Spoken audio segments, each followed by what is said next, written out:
So hello guys, welcome back channel. இப்போ வந்து போன வீடியோ வந்து பேட்டரியில் அது எப்படி வந்து பேட்டரி போயிருந்தா அது வந்து நம்ம எப்படி சிம்பிளாக வந்து ரெடி பண்ணலாம் சொல்லியிருந்தேன். ஸோ இப்போ வந்து நான் புது பேட்டரியை வாங்கி வந்துட்டேன். நான் போன வீடியோவில் சொன்ன புது பேட்டரி மாற்றுறதா பெஸ்ட்டுன்னு சொல்லிட்டு நான் வந்து இந்த வண்டியில் இருந்த எக்ஸிட் பிராண்டே வாங்கிட்டேன். ஸோ பேட்டரி ரெண்டு பிராண்ட் நல்லாயிருக்கும். ஸோ அதை பற்றி நான் வந்து இன்னொரு தனியாக ஒரு வீடியோ போடுறேன். நான் வந்து எக்ஸிடே வாங்கிட்டேன், ஏன்னா அது கம்பெனிலே அதான் இருந்தது, அதனால் நான் அதே வாங்கிட்டேன். இது வந்து 36 month வாரண்ட்டி, 18 month வந்து ரீப்ளேஸ்மெண்ட் வாரண்டி சொல்லியிருக்காங்க. பேட்டரி வந்து அன்பாக்ஸ் பண்ணுவோம். பேட்டரி அன்பாக்ஸ் ஆல்ரெடி அன்பாக்ஸ் பண்ணியாச்சு. வாங்க பேட்டரியில் என்ன நான் பார்ப்பேன். ஸோ பேட்டரி வந்து எப்பவுமே செக் பண்ணி வாங்குங்க. ஸோ இந்த பேட்டரி வாங்கும்போது இந்த இடம் இருக்குல்ல, இந்த இடத்துலலாம் வந்து ஆசிட் வந்து இருக்கும், ஆசிட் படைஞ்சிருக்கும். ஸோ அதை வந்து நீங்கள் வந்து வாங்கும்போது க்ளீன் பண்ண தர சொல்லி வாங்கிக்கோங்க. ஏன்னா அவங்க வந்து செக் பண்ணிட்டு வச்சு அடிக்கும் போது இதில் வந்து ஆசிட் வந்து லீக்கேஜ் ஆகிருக்கும். ஸோ ஆசிட் எதாவது இருந்ததுன்னா அவங்க க்ளீன் பண்ணி தர சொல்லுங்கள். அதே மாதிரி இந்த 2 ஸ்க்ரூ மெயினு தொலைச்சிடாதீங்க.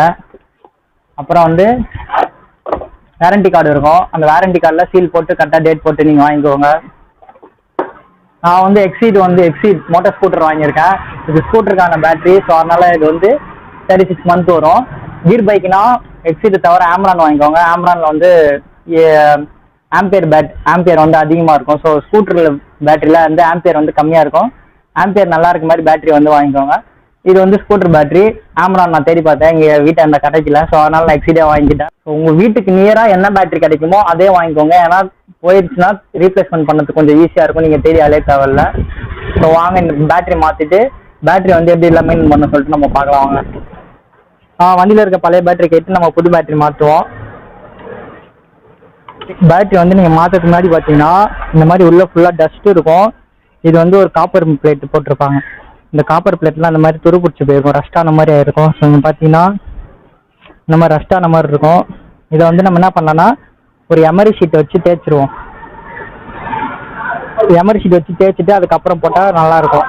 எமரி ஷீட் எடுத்துக்கோங்க, எமரி ஷீட் வச்சு தேய்ச்சிக்கோங்க. இந்த மாதிரி ஒரு ப்ரஷ் எடுத்துக்கோங்க. நான் ப்ரஷ் வச்சு ஃபஸ்ட்டு உள்ளலாம் க்ளீன் பண்ணிக்கிறேன், இந்த இடம் ஃபுல்லாக.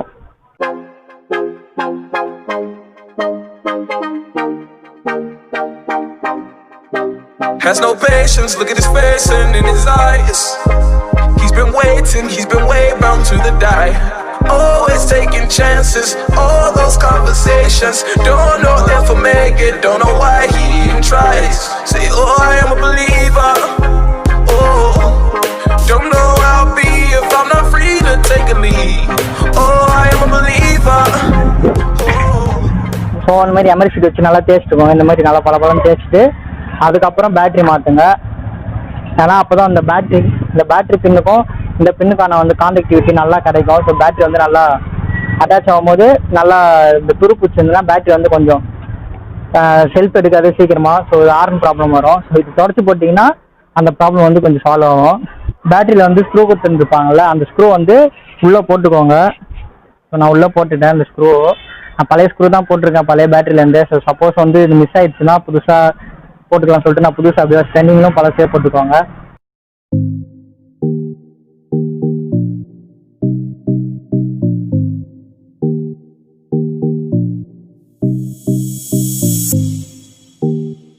நல்லா ஓரளவு டைட் வச்சுக்கோங்க.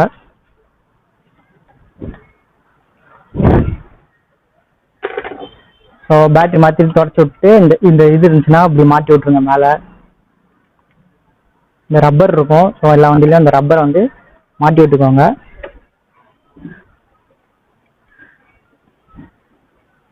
பேட்டரி மாற்றுக்கு முன்னாடி வந்து சுவிட்செலாம் ஆன் பண்ணியிருந்தா சுவிட்சை வந்து ஆஃப் பண்ணி வச்சுக்கோங்க. சுவிட்ச் ஆஃப் பண்ணிக்கோங்க. இதில் வந்து அதே மாதிரி ஃபியூஸ் இருக்கும் இந்த டியோவில், இந்த இடத்துல இருக்கும். எந்த பைக்காக இருந்தாலும் பேட்டரி பக்கத்தில் தான் எப்பவுமே ஃபியூஸ் கொடுப்பாங்க. ஃபியூஸை வந்து கலட்டி வச்சுக்கோங்க, சேஃப்டிக்கு தான் இருக்கும். நீங்கள் வந்து மாற்றிட்டாங்களோ இது வந்து ஷார்ட் சர்க்கியூட் ஆகாமல் இங்கே பேட்டரியிலேருந்து தான் இங்கேருந்து இந்த ஃபியூஸுக்கு வந்து இந்த ஃபியூஸ்லேருந்து தான் சப்ளை போகும். அந்த ஃபியூஸ் வந்து நீங்கள் எடுத்துட்டிங்கன்னா ஃபியூஸ்லேருந்து எங்கேயும் போகாது. ஸோ அதனால் எதுவுமே டேமேஜ் ஆகாது. வண்டி ஆஃப் பண்ணிட்டு இந்த ஃபியூஸை வந்து நீங்கள் கலட்டி எடுத்துக்கோங்க. அதே மாதிரி நீங்கள் வந்து ஒன்ஸ் சர்வீஸ் பண்ணும்போது இந்த ஃபியூஸ் வந்து கழட்டி பாருங்கள், ஃபியூஸ் எல்லாமே இருக்கான்னு சொல்லிட்டு. அவங்க என்ன பண்ணியிருப்பாங்கன்னா டியோவில் வந்து 15 amps பீஸ் 10 amps பீஸ் ஒன்று போட்டிருக்காங்க. இது 2 தான் ஃபியூஸு. இந்த 15 amps இந்த 10 amps வந்து எக்ஸ்ட்ரா ஸ்பேரு. என் வண்டியில் ஒரு தடவை போயிடுச்சுன்னா எடுத்து ஸ்பேர் இங்கே மாற்றிட்டேன். ஸோ அதனால் இது மாதிரி வேறு கலரில் இருக்கும். இது 10 amp ஃபியூஸு. இப்போ நீங்கள் சப்போஸ் இந்த ஃபியூஸை கழட்டிட்டு மாட்டுறீங்கன்னா ஸ்பேர் கண்டிப்பாக வாங்கி வச்சுக்கோங்க. ஸோ இந்த இதெல்லாம் டஸ்ட் இருக்கும், அந்த டஸ்ட்லாம் நல்லா க்ளீன் பண்ணி விட்டுக்கோங்க. க்ளீன் பண்ணிட்டு இந்த ஃபியூஸ் எல்லாம் கலட்டுங்க.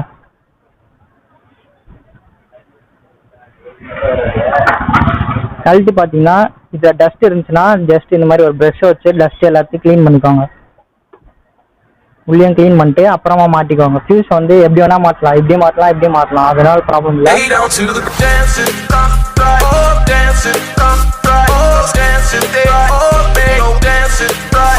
இது ஸ்பேர் தான். ஸோ ஸ்பேர் தான், இது ரெண்டுமே ஸ்பேரு, அதனால ஈஸியாக வந்துடும். ஸ்பேர் எப்பயும் வாங்கி வச்சுக்கோங்க. FZ2 வெர்ஷன் 2லலாம் பார்த்தீங்கன்னா வந்து அப்படியே டோட்டலாக டிஸ்பிளேவே எதுவுமே வராமல் இருக்கும் ஆன் பண்ணிங்கன்னா.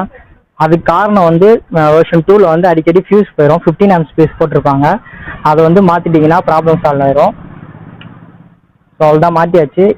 பார்த்துக்கிட்டிங்கன்னா க்ளீன் பண்ணிக்கோங்க, ஃபுல்லாக நல்லா க்ளீன் பண்ணிட்டு வாங்க. இப்போ நம்ம இந்த கிளாம்ப் இருக்கும், கிளாம்பை மாட்டிட்டு வண்டி ஸ்டார்ட் பண்ணி பார்ப்போம்.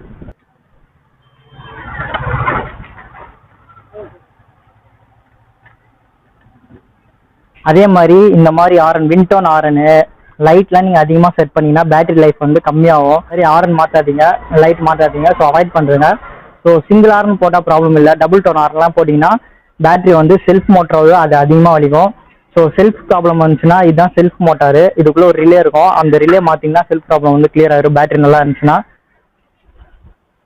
வாங்க இப்போ நம்ம வந்து ஸ்டார்ட் பண்ணி பார்ப்போம். செல்ஃப் எடுக்குதா, ஆரன்லாம் ப்ராப்பராக அடிக்குதான்னு சொல்லிட்டு.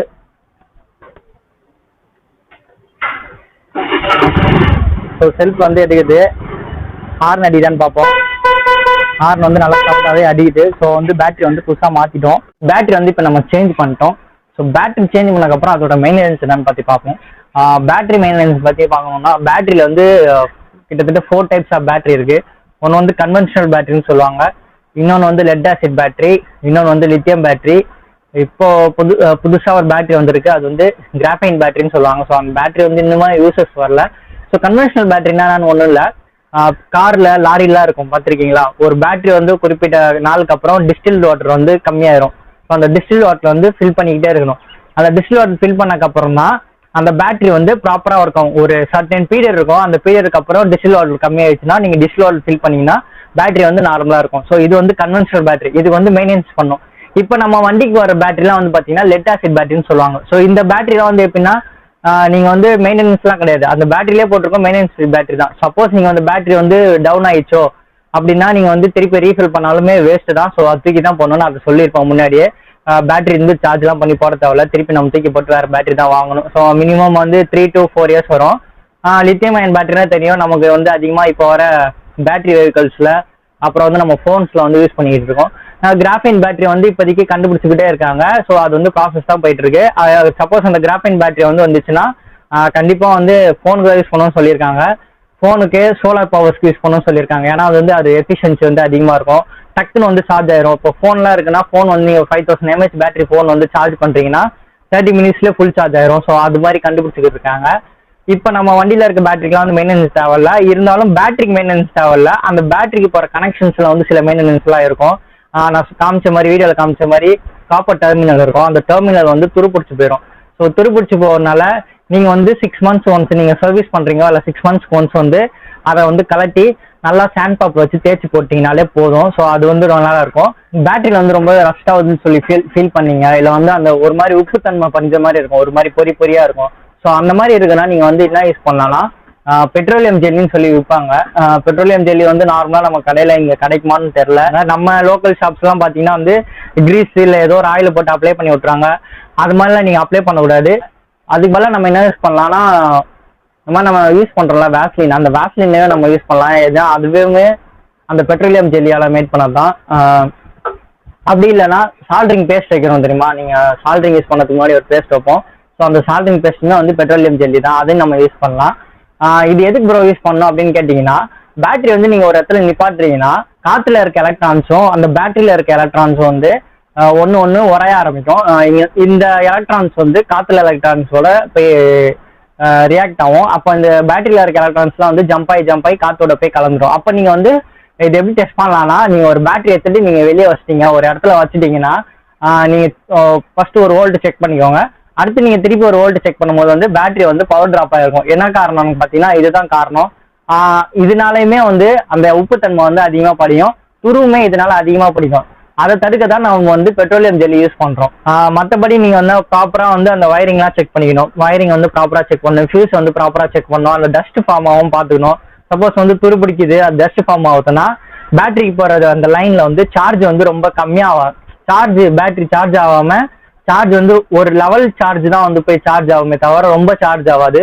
அப்போ நீங்க சார்ஜ் ஆகாம இப்போ பேட்டரி வந்து நீங்க விட்டுருந்தீங்கன்னா பேட்டரி வந்து ட்ரை ஆயிரும், சீக்கிரமாவே பேட்டரி ட்ரை ஆகும்.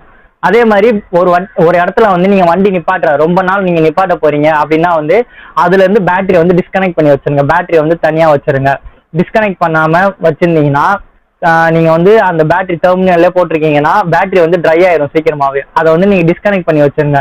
ஸோ இன்னைக்கான வீடியோ அவ்வளோதான் கைஸ். பேட்டரி மெயின்டெனன்ஸ் பத்தி பார்த்துருப்பீங்க. ஸோ நீங்களும் உங்க வண்டியில வந்து ப்ராப்பரா பேட்டரி வந்து மெயின்டைன் பண்ணிக்கோங்க. பேட்டரி மெயின்டெனன்ஸ் வந்து ரொம்பவே முக்கியம். இப்போ உள்ள வண்டிக்கு ரொம்பவே முக்கியம். ஏன்னா வந்து இப்போ வந்து கிக் ஷாட் வரதில்ல, ஃபுல்லாவே ஷெல்ஃப் ஷாட் தான். ஸோ அதனால உங்க வண்டியில வந்து ப்ராப்பரா பேட்டரி மெயின்டைன் பண்ணிக்கோங்க. வீடியோ பிடிச்சிருந்தா லைக் பண்ணுங்க, ஷேர் பண்ணுங்க, மறக்காம சப்ஸ்கிரைப் பண்ணுங்க. தேங்க்ஸ் ஃபார் வாட்சிங் கைஸ்.